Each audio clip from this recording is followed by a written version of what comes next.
この動画はストーリーの途中です。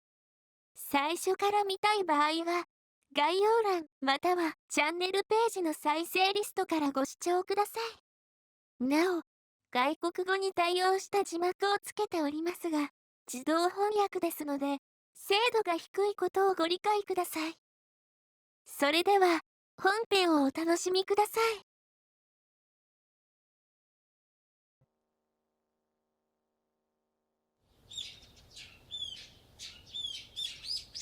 翌日、俺は朝5時という早朝から事務所を飛び出し、ある場所へとやってきていた。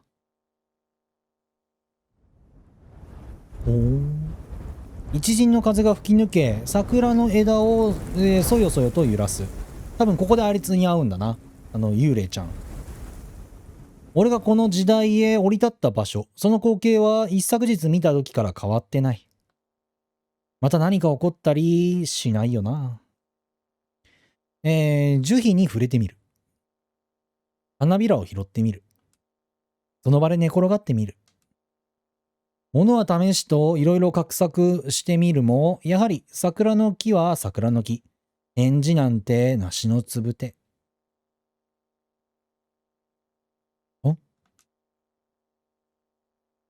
ではなかった。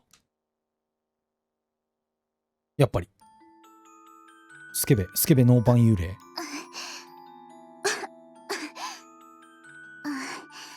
少々ずれてしまったわね。ごきげんよう。桜の木の下から突然に姿を現したのは黒き軍服に身を包んだ、一人の女の子。そう考えるとこの軍服って服もなかなかになんか意味合いを持ってくるな。さらに一瞬だけ感じた白き光は昨日じゃない。100年後の俺が垣間見たそれと同じで。これは煙の匂い。キノコ。ということは、加藤が企んどる、戦火から飛んできたってこと？そこでなんかやられる感じなんかな、この荒らぎってのは。軍服のせいで分かりづらいが、よく見たらススのようなものを体にまとっている。無論、この辺りに火元になるような場所なんてないのだが。はじめまして、風見司。いいえ、ここは名探偵と呼んでおこうかしら。君は？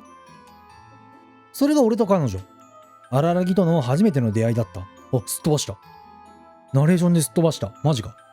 ていうかあれだな。まだ東子さんに未来人であることをばらしてないから、そのくだりもあるんか。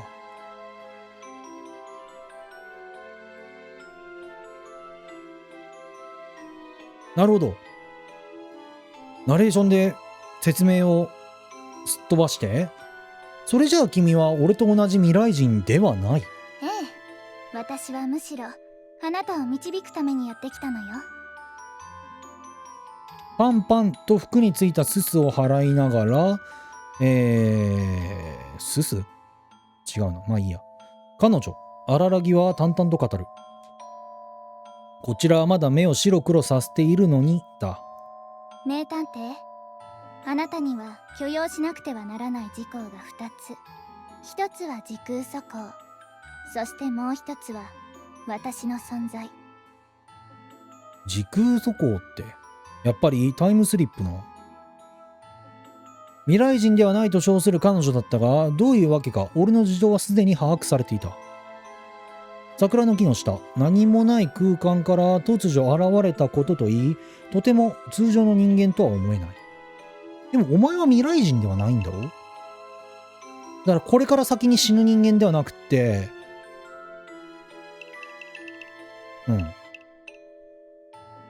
前に死んどる。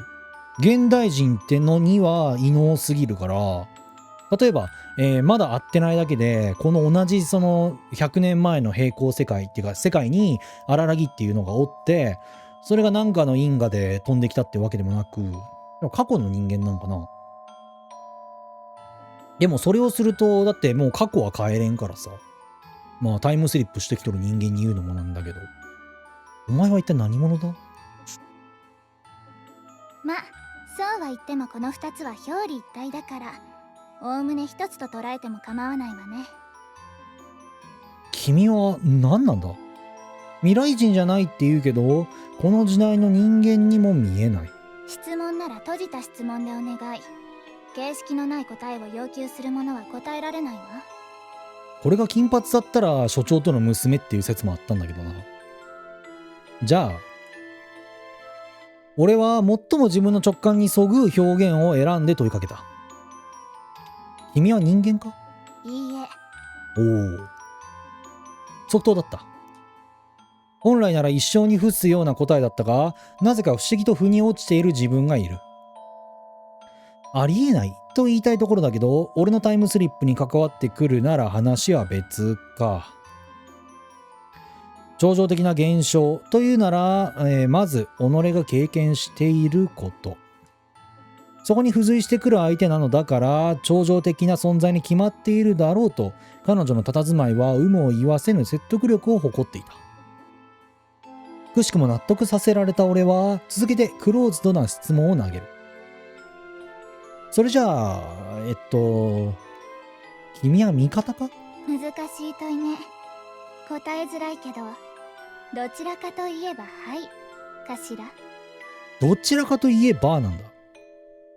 未来を変えてくれって言っとったけど、未来を変えてくれっていうくらいだったら、はいのはずなんだけど、どちらかといえばなんだ。それからも荒木は俺が問いかける限りには答えてくれた。ほーん。彼女は俺が100年後から来た未来人だと知っていること。明確な意志があって俺に会いに来たということ。彼女自身が俺のタイムスリップに何かしらの関係があるということ。あとは、なんだ？俺が未来に帰れる方法を知らないか？知っているわ。知らないよな。俺も悩んでるんだから、あとは、乗りツッコミするんだ。今なんて？知っていると言ったの。未来への帰り道をね。未来へ帰る方法。俺が頭を悩ませてやまないそれを知っていると彼女は言った。本当か？教えてくれ。いきなりこの時代に連れてこられて混乱してるんだ。混乱？結構順応しとったけどな。そう慌てない。導くと言ったでしょ。私はあなたに使命を与えに来たの。使命だって？そして荒らぎは本題と称してその使命とやらを俺に告げた。歪みを正しなさい。それがあなたにできる唯一の方策。歪み？何ら具体性を帯びず曖昧で要領も得ないその文言。どういう意味なのか俺も細かく尋ねようとしたが、それ以上は彼女の口から答えられないという。それじゃあ今すぐに帰れるってわけじゃないのか。そうね。でもその努力を案内することはできるわ。念のため聞いておくわね。あなたは今どこで何をしているのかしら。金髪の探偵さんに拾われて東子さんの方の依頼でマリモを探してるけど。そうならいいわ。その調子で事件解決に励むことね。そこら辺の事情は把握してないんだ。だから常に見てますよとかそういう概念ではないんだ。あえてこちらも濁した説明をしたのに荒木は問題ないとばかりに趣向した。こちらの事情は握られているのに向こうは情報を隠しているというのもあまり気分のいいものではなかった。君は俺を導くために来たって言ったよな。ならこの状況にも多少なり助力をしてくれるってことでいいのか？ええ、そのためにわざわざとっておきのものを持ってきたんだから。予想外の返答とともに荒木は腰に下げた、黒革のカバンを探り始めた。しばらくしてお目当てらしきものを取り出した彼女はその紙を直接俺の前に差し出してきた。はい、あなたにお届け物。電報よ。電報。お届け物？電報だって、聞き慣れる単語に俺は思わずオウム返しにする。電あ報知らない？あ、いや。知識としては知っている。電信文書、郵便局に頼んでメッセージを送るやつだろ。だが言うまでもなく、この時代に俺に住所はない。未来の住所、マンションに至ってはまだただの野原だった。そんな風見司に電報を送ってくるなんて明らかに色々と矛盾が生じている。百聞は一見にしかず。今のあなたにとって重要なことが書かれているのは間違いないわ。点で抽象的な荒らぎの言葉。これ以上問いただしても意味はないと判断し、俺は電報の中身を読む。だがその内容はさらに意味不明なものだった。ほーん。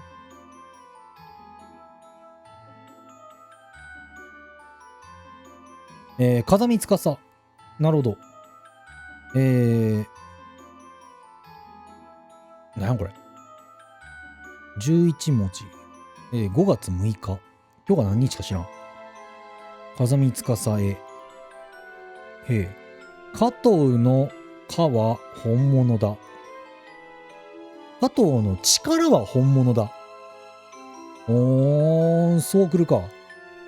加藤の力は本物だ。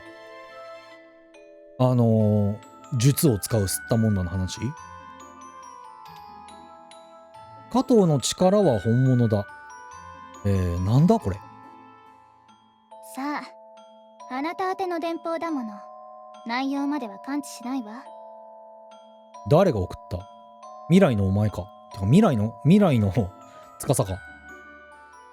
全部カタカナで構成されているのは電報だからだろう。ひらがなに直すと加藤の加は本物だだけど、加藤の加は、いや力か。加藤の力は本物だ。何のことかしらね。加藤か。ありふれた名字ではあるけど、俺の頭に浮かぶのはお前だよな。昨日駅で出会った男、魔人加藤。力などという抽象的な単語にもそれなりに心当たりがある。やっぱりそうやな。未来を知って絶対に革命を起こそうとしてるこいつ。だからそんなものが本物だなんて俺はみじんも。その革命に打たれてその荒らぎはここへ飛んできたんかな。でもそしたら未来人って話は嘘になるな。それじゃ今日のところはこれでおしまい。さようならね。待ってくれ。まだ未来への帰り方を何も聞いてないぞ。残念だけど今あなたに渡せる情報はそれしかないのよ。心配しなくていいわ。いずれまた会う機会もあるでしょうから。歪みの解消、せいぜい頭を働かせることね、名探偵。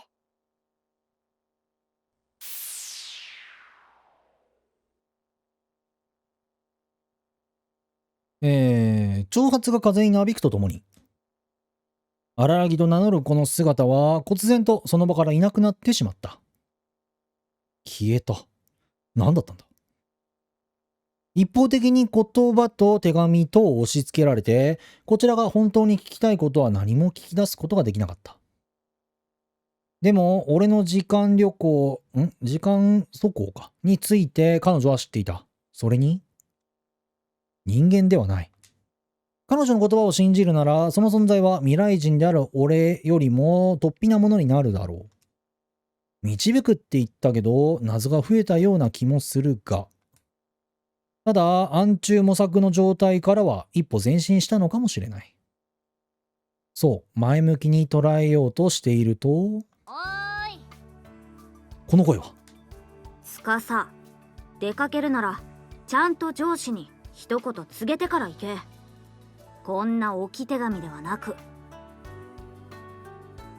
すいません、寝ていたので起こすのもどうかと思って。それより何か何の用事か書いてなかったのによくわかりましたね。ここにいるんじゃないかと思ってな。だがその調子だとやはり再現は難しかったか。燃ゆる桜の木を見上げる所長。彼女にとってもこの地にまつわる因縁は深い。所長からしたらいきなりこの木の下から俺が出現したんだもんな。ある意味さっきの俺と同じような感覚なのか。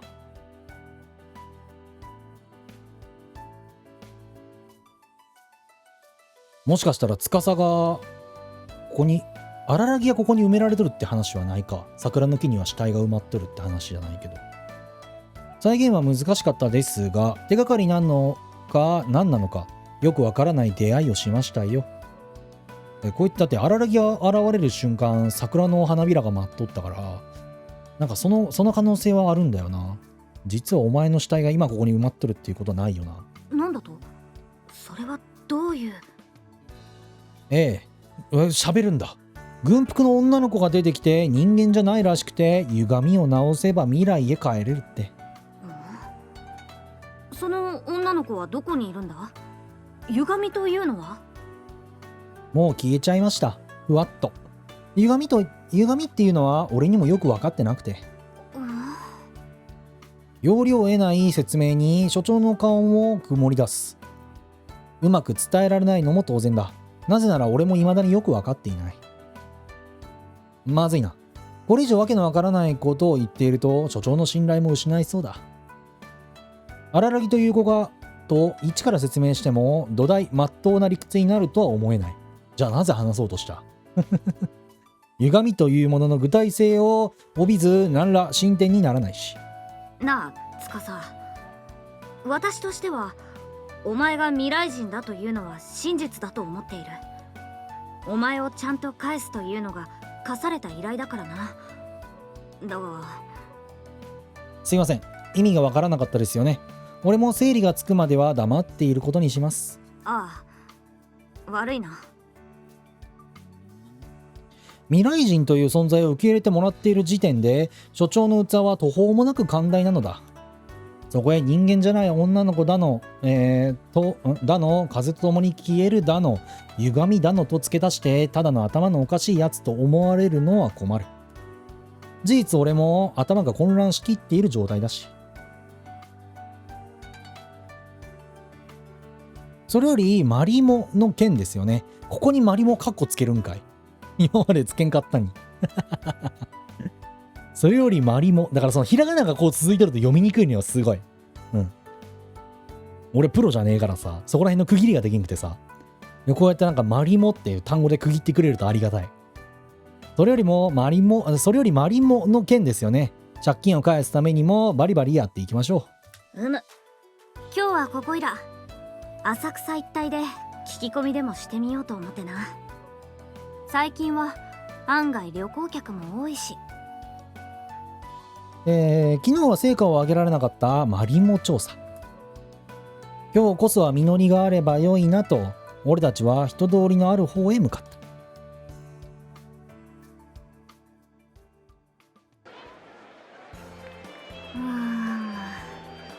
確かに人は多いが、あまり聞き込みのできる雰囲気でもありませんね。そう、時刻は朝の7時30分。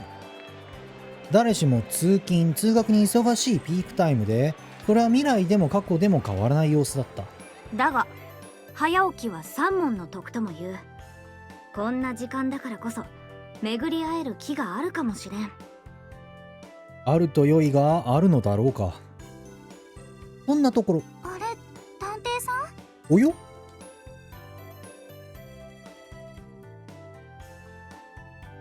神社の中って神社じゃない寺か。寺の中ってチャリ乗り入れていいんだ。あ、レンさん。司さんもどうしたんですか？こんな朝早くから。今日はこっちに縄張りを変えてみようと思ってな。レン君は女学校か？はい、ここは通学路なので毎朝こうして通っているんです。まだちょっと眠いですけど。で、それより今日は学校が終わったら事務所に顔を出そうと思ってたんです。ちょうどよかった。ちょうどよかったというと？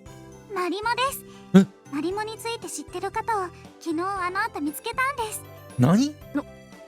おお、昨日言ってた心当たりって人のことでしょうか？そうです。私の絵の先生なんですけど、ちょうど昨日たまたま会えて、なんでも出身が阿寒湖の近くだとかで。おお、それはすごい。まさにドンピシャ。俺も所長も思わず前のめりになった。100円へとつながる三文の徳だ。非常に助かる。してその人物はどこに？それが来てくれるようにお願いしたんですけど、あんまり素直に聞いてくれるような人じゃないというか、なかなかのくせ者のようだった。とはいえ、そんな人物を見つけてきてくれただけでもありがたい。ならば我々の方から出向こう。住所を教えてくれれば。住所は私も知らないんですけど、今日は日比谷公園にいるそうです。公園に？名前は？マキリカゲトラさんという画家の方です。お花の絵をよく描かれているので、おそらく公園の花壇のあたりにいるんじゃないかと。名前が濃いな。なんでもレンさんは趣味を通じてその画家さんとつながりがあるらしかった。鶴の恩返しとでも言うべきか、一昨日に果たした所長の人徳がこのような形で報われることになろうとは。ではすみません。私はこれから学校なので。わざわざありがとう。あとは我々で当たってみよう。そうして俺たちは朝早くから公園へと向かうのだった。